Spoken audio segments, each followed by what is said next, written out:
Marcelo Beckler, para trazer também... Talvez ele esteja torcendo pessoalmente, ele esteja torcendo contra o Karabag. Assim, porque numa dessa se pega um Barcelona e Karabag em Baku, ele tem que ir. Então, mas numa dessa, ele é um cara que não conhece Azerbaijão. Eu sei que o Beckler é um cara que, né, conhece muito, um cara viajado. Numa dessa, falta o checkzinho. Você gostaria de ir para o Azerbaijão, ô Marcelo Beckler? Seja bem-vindo. Tudo bem, meu povo? Bom dia para vocês. Demais. Gostaria muito mesmo. É o famoso lugar que só a viagem de trabalho proporciona pra gente, né? Sem dúvida. Exatamente. Então, mas dizem que é legal mesmo. Eu tenho um amigo que trabalhou muito tempo entre Espanha e Azerbaijão. Ele disse que é interessante, que é uma cultura diferente e tal. Gostaria. Acho que não é barato, tá? Parece que é caro lá. Mas gostaria sim. Tá vendo? Quando eu fui pro Acre... Vale a pena você gastar bastante dinheiro para ir para o Azerbaijão. Quando eu fui fazer reportagem no Acre, o pessoal falou, nossa, mas você vai pro Acre? Eu falei, pô, quando que eu vou pro Acre de novo, cara? Preciso fazer esse checkzinho. Aí mandaram 2 vezes. Eu falei, também não precisa. Mas assim... não, brincadeira. Agora ele tá sendo bem quisto. Muito bem quisto. O Acre Mil Grau te agradece. O Everton mandou um abraço. É uma viagem de 8 horas, não tem voo direto. É complicado. Enfim, Marcelo, mas o papo não é esse. O papo, mais uma vez, é Vitor Roque, cara. E aí eu queria entender um pouquinho da situação dele. Você já tinha alertado, né, nessa pré-temporada do Barcelona, que alguns caras já estavam à frente, a gente viu ali o Paulo Vitor já ganhando muitas oportunidades e indo muito bem. É meio que o caminho, de fato, do Vitor Roque é longe do Barcelona e tem proposta agora, né? É isso, e é mais de uma proposta. O Barcelona está tentando, Vitor Roque estão tentando equilibrar o que talvez fique melhor para todo mundo ou mais viável para todo mundo. Porque hoje está aqui em Barcelona o diretor técnico do Sporting, ontem esteve por aqui o pessoal do Betis, que ainda está por aqui também, a Secretaria Técnica do Betis, com 2 modelos bem diferentes para oferecer para o Vitor, que já sabe que não vai ficar. Não está nem inscrito, não está nem ocupando lugar de fair play financeiro no Barcelona. Então o clube quer conseguir ou recuperar parte do investimento ou revalorizar o jogador. E é nisso que a gente está, tá? O Betis oferece empréstimo, e aí ele pode se desenvolver em La Liga, se adaptar ao futebol espanhol, ter uma forma de jogar parecida com a do Barcelona, uma metodologia de jogo parecida com a do Barcelona, para jogar em um grande clube da Espanha. O Betis é um dos clubes de mais torcida por aqui. Seria algo de empréstimo ou até mesmo uma venda compartilhada, um empréstimo com possibilidade do Betis comprar 50% e depois uma futura venda ao Barça pegar mais metade, alguma coisa assim, que é o que o jogador mais gosta. O jogador quer ficar na Espanha, o Vitor Roque não desistiu do Barcelona, então ele entende que se sair e for por empréstimo ele pode se adaptar e depois voltar. Olha, por exemplo, o caso do Vinícius Júnior, né, que não chegou a sair, mas que demorou no Real Madrid, o caso do Savinho, como se adaptou na Espanha para depois chegar ao Manchester City. Mas se o Barcelona tiver mais pressa, e o Barcelona tem pressa para ter dinheiro em caixa, a opção do Sporting é melhor para o clube, que é uma venda ao Sporting de Portugal, onde o Vitor Roque teria, em teoria, mais dificuldades de início, porque já tem lá o Gyökeres, atacante sueco, que faz muitos gols, dá muitas assistências, e pela forma de jogar do Sporting, eles parecem incompatíveis que joguem juntos, mas seria uma venda que não chega aos valores que o Barcelona quer. O Barcelona queria recuperar, porque o Barcelona comprou por 30, com variáveis podia chegar a 60, só que sem essas variáveis tem que pagar pelo menos 40 ao Atlético Paranaense. Então o Barça queria algo na casa de 35 milhões de euros, o Sport pagaria 20 com as variáveis chegando quase a 30. Não são variáveis simples de serem alcançadas, então não é fácil contar com esse dinheiro. Enfim, a proposta do Betis não tem dinheiro envolvido, mas o jogador pode ser desenvolvido, adaptado e quem sabe até voltar, ou depois, se for muito bem, ser vendido. A proposta do Sporting tem dinheiro, não tanto quanto o Barcelona quer, e para o jogador não é tão interessante, porque quer ficar na Espanha e teria um concorrente muito forte no clube de Lisboa.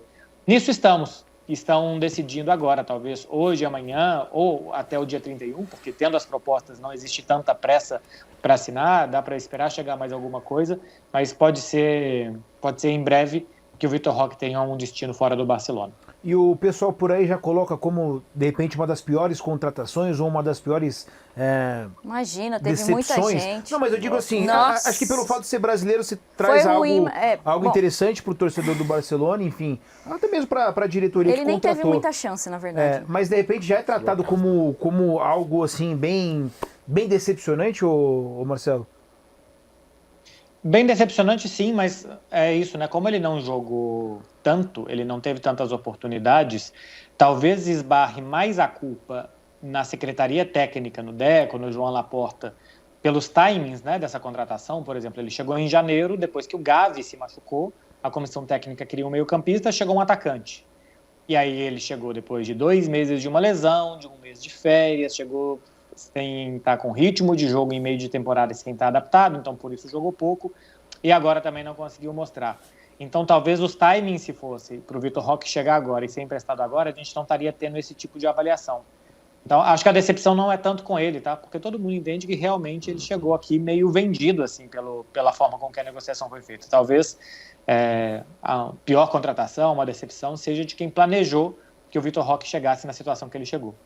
E aí, Giovana Kiel, para você, qual que seria o melhor caminho? Então, porque o Gyökeres parece que não vai sair, tá? Foi um cara muito colocado no mercado, o Arsenal estava atrás, outros times atrás, mas parece que não vai sair. É um jogador que marca muitos gols, se não me engano, 43 gols na temporada passada em 50 jogos. Nessas já são 3 gols em 3 jogos, então é um jogador que dificilmente vai sair do time, a não ser que o Vitor Roque vá para lá, tenha um bom desempenho ali como um reserva e tenha minutagem para isso, e na janela de transferência de janeiro o Sporting queira vender o Gyökeres para fazer caixa, entendendo que o Vitor Roque pode ali ser um bom substituto.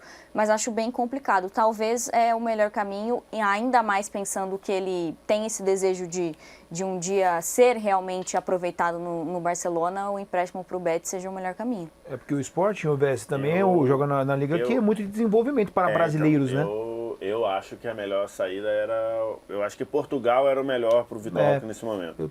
Acho que Portugal tem aquele rótulo na Europa de ser uma liga que fez sucesso em Portugal, tem muita chance de fazer sucesso em ligas maiores, você tem um histórico gigantesco.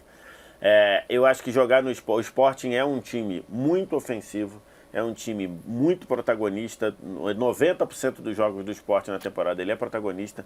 Ele vai trabalhar com um técnico muito bom para desenvolver jogador, que é o Rubem Amorim, se ele fosse para o Sporting. Eu acho que, ainda que no curtíssimo prazo você tenha o Gyökeres ali, que talvez tire minutos dele, mas pensando num desenvolvimento, eu acho que a melhor seria ir para o Sporting. A gente tem que lembrar mais ou menos o que aconteceu com o Casimiro, né? Que voltou outro jogador do futebol português. Então eu acho que seria melhor ir pro Sporting. Tem um contexto também que foi muito prejudicial ao Vitor Roque, que foi a comparação, né? O Beckler disse brilhantemente ali. Chegou vindo de 1 mês de férias, 2 meses de lesão. A gente transmitiu a lesão, o jogo. Foi Inter e foi Atlético Paranaense e Inter. A gente transmitiu esse jogo. Um momento que o Vitor Roque torce o tornozelo lá. Então ele veio 2 meses machucado. Depois 1 mês de férias. Chegou. Aí no primeiro momento o Xavi queria. Depois o Xavi disse que não queria. Na ponta direita. E ainda tem a questão da comparação, né? Por quê? Porque o Vitor Roque chega verde, cru, e tem um garoto da idade dele jogando pra caramba. Então você, né, sem querer comparar jogadores, até porque são características diferentes, mas o estágio daquele momento do Lamine Yamal era um e do Vitor Roque era outro. Então você mesmo, ao comparar, você fala, pô, tem um moleque de 16 anos que tá jogando muito. Esse de 17 não tá jogando bem, então não serve. Então assim, tem toda essa atmosfera, todo esse contexto foi muito prejudicial pro Vitor Roque, né? Então... Sporting também. Seria eu achava melhor o Sporting. Eu acho que essa linha de desenvolvimento é interessante.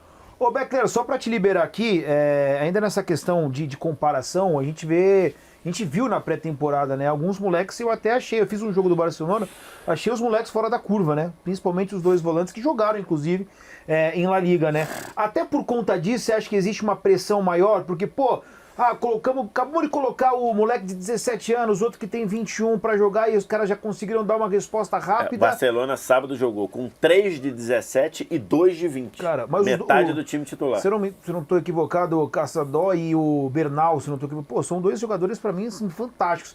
Em cima disso, de repente, tem essa pressão também, assim, né? Ou já teve essa pressão em cima do Vitor Roque, você falou que não está nem inscrito, né? Do tipo, esses caras conseguiram em pouco tempo já mostrar, por que o Vitor Roque não conseguiu? Não, eu não acho que teve comparação com os jogadores da base, até porque o que se valoriza muito aqui é que o jogador da base entende muito bem o contexto, né? Entende a forma de jogar, os domínios, os timings. Por exemplo, o Vitor Roque está perdendo espaço para o Paulo Victor, que é um jogador de 22 anos, para 23. e que não é da base do Barcelona, mas está em contexto de futebol catalão a vida dele inteira. Jogou aqui no Sabadell, jogou no Girona, jogou nos outros clubes por aqui. E é um jogador que agora está aparecendo para o futebol profissional, ou seja, o Roque com 19 anos, daqui a 3, 4 anos, talvez ele seja num estágio muito superior ao do Paulo Victor. Então acho que não teve comparação de que a pré-temporada dos outros garotos está indo bem, porque aqui entende-se que a pré-temporada dos outros é muito boa e a temporada dos outros também tende a ser boa, porque eles estão nesse clube a vida inteira, essa forma de jogar a vida inteira. O Vitor Roque chegou extremamente cru nesse sentido, vindo de um futebol que nunca tinha se assemelhado ao futebol que o Barcelona pretende fazer. Não acho que teve esse tipo de comparação com os daqui. Eu acho que o que prejudicou ele, além desses times, foi o preço. Um jogador que chega na situação econômica que o Barcelona tem hoje, custando 30, que pode chegar a 60, não pode ser um tiro mais ou menos errado. Tem que ser cravado no centro do alvo, naquela bolinha vermelha. Que aí não é culpa dele, né? E aí não é culpa dele. É a culpa do mercado como é.